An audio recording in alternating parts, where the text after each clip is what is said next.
Se le concede el uso de la palabra a la senadora Angélica de la Peña Gómez, del Grupo Parlamentario del Partido de la Revolución Democrática, para hablar a favor del dictamen.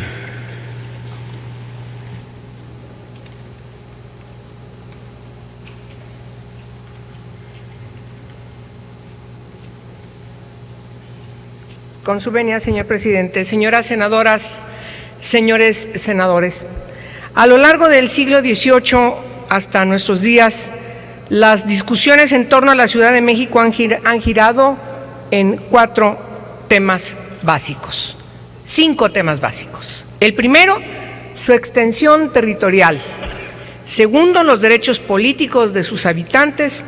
Tercero, la definición de sus relaciones políticas con los órganos de gobierno de la Federación. No hay que recordar que aquí están asentados los poderes de la Unión. Y, por supuesto, su relación con el Congreso de la Unión. 4, el carácter representativo y grado de autonomía tanto del gobierno de la ciudad como de sus unidades territoriales, basados en esta característica de que, insisto, el Distrito Federal es la capital del país. Y 5, la gobernanza de la ciudad metropolitana.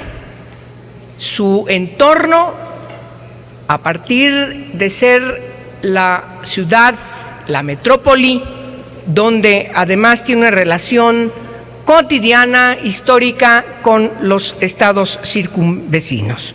No se puede hablar como si fuera simple capital, sino una gran metrópoli con toda la complejidad que eso significa.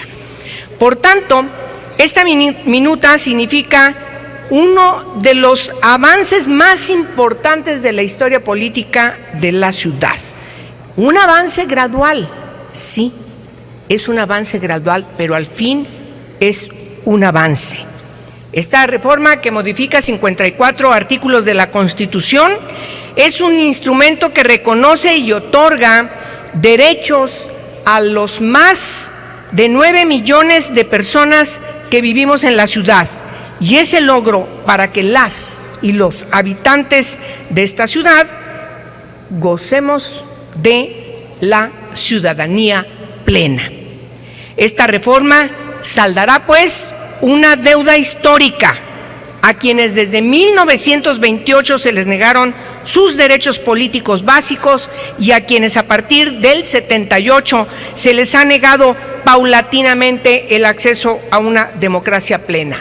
La reforma política de la Ciudad de México, como lo avisoró Porfirio Muñoz Ledo, que hoy nos acompaña junto con Efigenia Martínez, será la primera, decía en alguno de sus textos Porfirio, la primera y verdadera reforma de Estado que se realiza en los últimos años. Y todo esto es resultado de un esfuerzo de sus habitantes de manera preponderante a partir de los sucesos lamentables que tuvieron lugar el 19 de septiembre de 1985.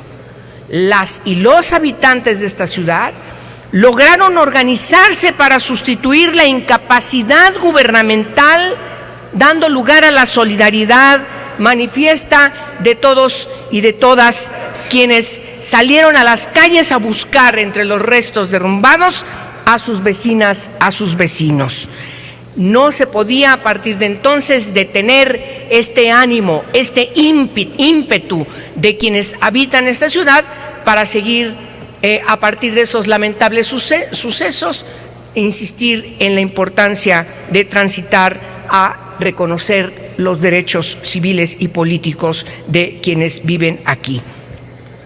Es importante señalar, paradójicamente, que ciertamente a pesar de esto resultaba paradójica, contradictorio, que la ciudad, considerada una de las más progresistas del país, se le seguía negando sus derechos políticos.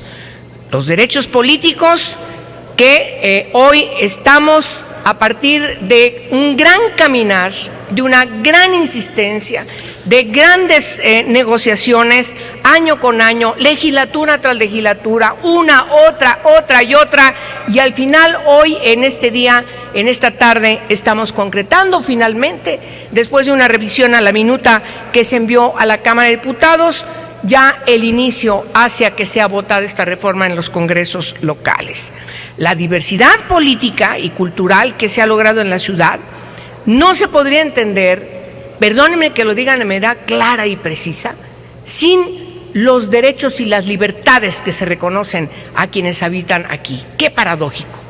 El derecho de las mujeres a decidir sobre su propio cuerpo, el matrimonio igualitario, aquí fue la primera entidad, la adopción de personas del mismo sexo, los derechos civiles, por ejemplo, el divorcio exprés, aquí fue en primerísimo lugar la entidad que reformó su Código Civil para lograrlo.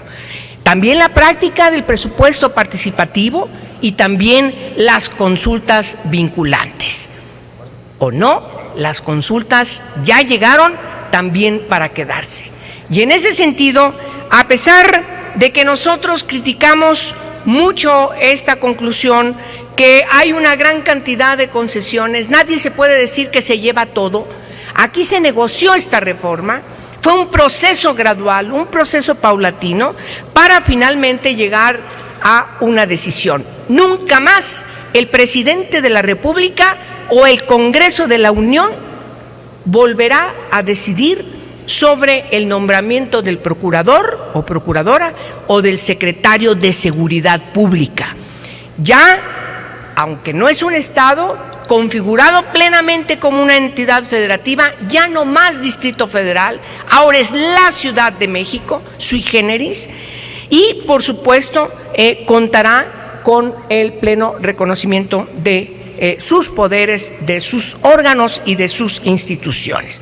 No hablo ni abundo más, porque aquí quienes me han antecedido a la palabra han hablado de las cualidades que significa la transformación también de sus delegaciones hacia entes territoriales con controles democráticos, con concejales, etcétera, cuya conformación deberá reflejar necesariamente, y de eso sí estamos seguras, la pluralidad política y sobre todo la autonomía de gestión y sobre todo trabajar hacia la autonomía presupuestaria. ¿Hacen falta cosas? Sí. Yo termino recordando que seguimos con un pendiente, que desde la ocasión anterior decíamos, falta que en esta reforma transformadora, fundamental, no podemos dejar de insistir que debiese ser integrados los órganos que van a transformar el Distrito Federal en la Ciudad de México, sean integrados de manera paritaria. Quienes estarán en el constituyente, quienes estarán en los consejos y sobre todo quienes estarán en los órganos de gobierno. La paridad sustantiva, la igualdad sustantiva tiene que integrarse. Ese es el gran pendiente que se intentó corregir, por cierto, por la Cámara de Diputados, ahora en el proceso de revisión de esta minuta, en días pasados, con una adición a uno de los incisos de uno de sus artículos. Sin embargo, no tuvo consenso. Igual que tampoco tuvo consenso lo que acá impulsamos cuando lo estábamos discutiendo. Quiero finalizar diciendo que esperemos que en las normas reglamentarias ciertamente se garantice la presencia paritaria de mujeres y de hombres para que lo que se decida efectivamente vaya en la sintonía de lo que hoy estamos decidiendo, porque no se puede entender el reconocimiento de los derechos civiles y de los derechos políticos plenos si no van las mujeres y los hombres de manera paritaria en sus órganos de discusión. ¡Viva la Ciudad de México! Dejamos en la historia el Distrito Federal. ¡Viva la Ciudad de México! Muchas gracias por su atención y me uno a la felicitación de este proceso de quienes me antecedieron en la palabra y lo han mencionado. Es un proceso gradual y qué bueno que hoy lo estamos concretando en el Congreso de la Unión para que vaya a los congresos locales. Muchas gracias. Gracias, senadora Angélica de la Peña Gómez.